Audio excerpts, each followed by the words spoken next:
Hello, this is Virtualis the Chess Noob, learning and having fun with chess.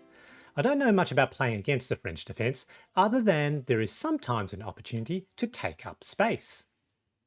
This happened in this game that I played today against a rather stronger player.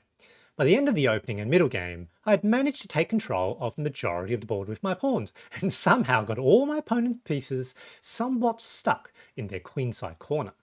Please enjoy! All right, let's have a quick look at the review. So this is a very long game, so 77 moves.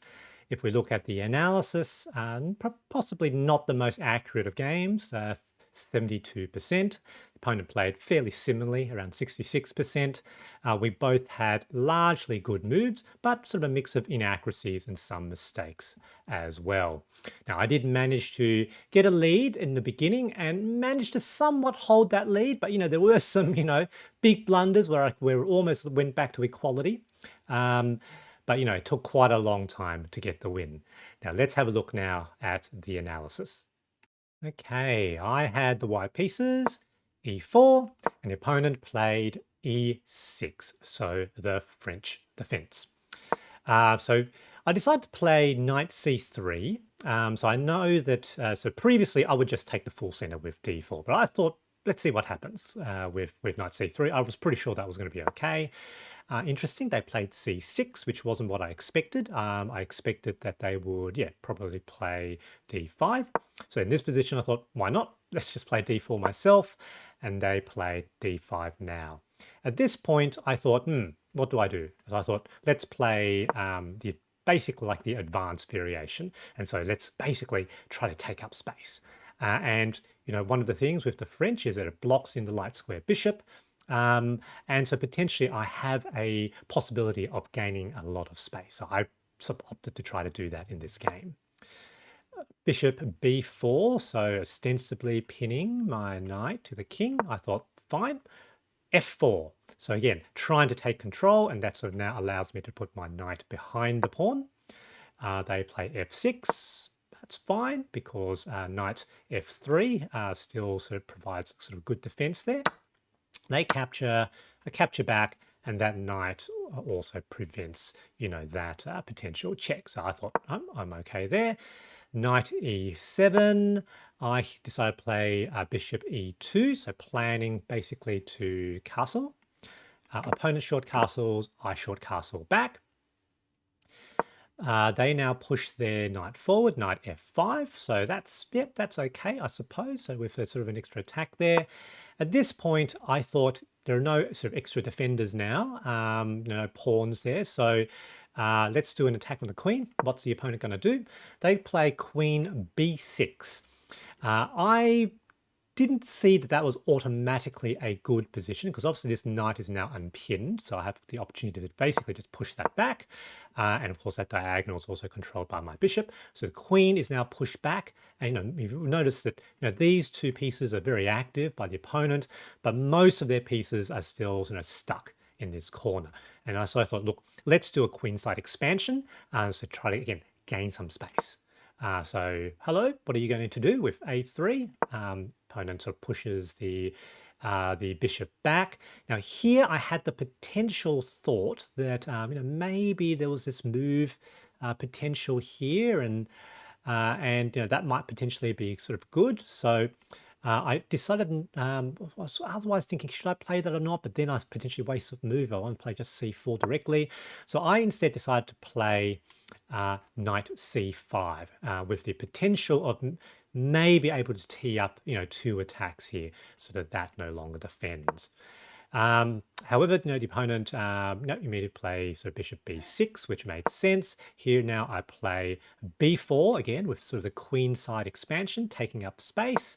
Opponent plays a6, I think probably to try to pop the bishop back there. That's fine. Here I go, c4.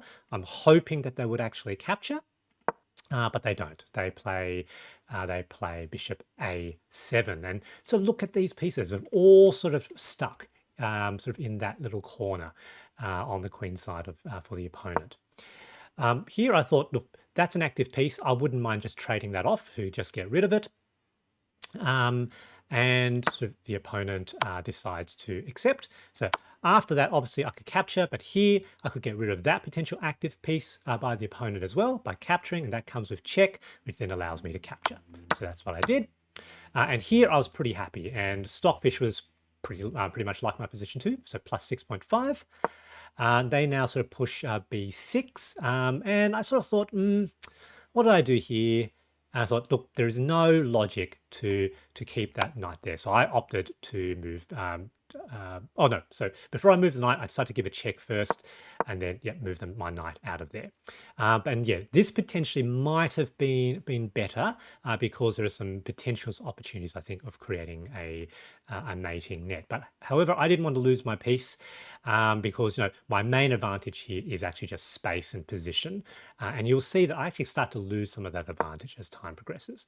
So they sort of move to develop their knight d7, which I suppose makes sense, even though Stockfish didn't like it. They wanted to crack open the center right away. I wanted, however, to close the center. Apparently capturing was better. It's interesting. So bishop b7, I think, to open up, being able to bring that rook out. However, these pieces, again, are still all stuck on the queen side. And here I now had an opportunity, basically with an attack here. And the opponent practically obliges. So they captured a pawn, but now they've lost a piece because they're forced to move their queen. And that's fine. And so they opt not for a queen trade. I would have, I think, liked a queen trade, but they made the right choice to try to keep the queen on the board. And now there's a fair amount of shuffling, so I couldn't quite work out how to get the advantage. The king, is actually reasonably well protected. I just couldn't work out how to create sort of a mating net here. I thought maybe I could do an attack like that. They bring the rook out. Here I sort of opted to defend, but actually I could have done that straight up at this point because that's just a very, very powerful move. The opponent now sort of plays a bishop, trying to get their bishop out. Here I thought, okay, I don't have a problem with that, so I saw that move now. And they play g6, which does block it.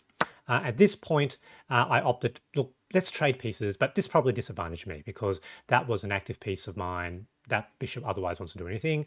At this point, I sort of made a decision. I couldn't quite work out how I could checkmate.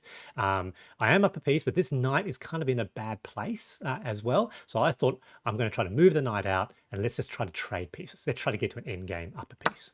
And that was pretty much sort of my logic from this point. So yep, they capture it, but that allows me to retake control of that file. Now move the knight. Yep, captures, that's fine. Here I thought I didn't necessarily want the, I want to potentially be caught sort of along this diagonal with my king. I think Stockfish was a lot less worried about that. So captures, here, attack on the queen, they move. Here, I thought I would definitely be able to capture, obviously not the queen, but I will be able to capture a rook. So yep, force the trade, capture the pawn. They're trying to move their bishop into the game. Here, I thought I'll give an extra defender there. I thought that was actually a pretty good move by the opponent. Here, I thought there's a hanging pawn, I'll take it. However, there is now a bit of a problem here. So I moved it all the way back, and I think this was a mistake because I think the opponent could, in fact, capture and then potentially sort of give a check, and this isn't necessarily that good for me. Not terrible, but probably wasn't the most accurate move. Opponent, however, doesn't make the most accurate queen move. I think they were looking at capturing that pawn. However, now I'm absolutely, because, that is otherwise pinned, it means I definitely can capture that bishop. Yep, happy to do material trade. And here it's queen and knight versus queen. I should be able to win, but again, not simple, not simple. So take that. So the knight is being protected by the queen. Here I saw potentially, here's a check. Here's a check. So trying to work out potential checks. And yep, so I decided to move the knight with an attack. It also potentials of quite a powerful attack there. The opponent saw it though, defending that square. Again, asking, please trade. I'm asking them to please trade queens. They opted not to do that. here to line up for a potential discovered check. They move the queen out of the way. However, that square is now allows for a check. King forced to move back, and now a queen trade is forced. And here I was in, yes, I should definitely be able to win with checkmate up a full knight. And at around this time, I sort of recognized, oh, I've got just under 2 minutes left. The opponent has almost 14 minutes left. I'd better play quickly, better play quickly. So here I'm just making some moves with the knight. Yep, move the knight out of the way. And here I thought, okay, I can probably force the king to move out of the way. I think this was probably the best move, but I didn't see it. I was thinking, yeah, I can probably just get the king to capture, and then I'll be able to get rid of these pawns with my king. Move that out. Here we go. Yep, capture, and here I should be fine. Yep, and the goal here would be to move the king to the f-file, and then because the king has a force field, here we go, I should be able to escort that pawn to promotion. There we go. Yep. So most importantly, not to move that pawn and end up with a stalemate. And here, 39 seconds left. Yep, check and mate and one, checkmate.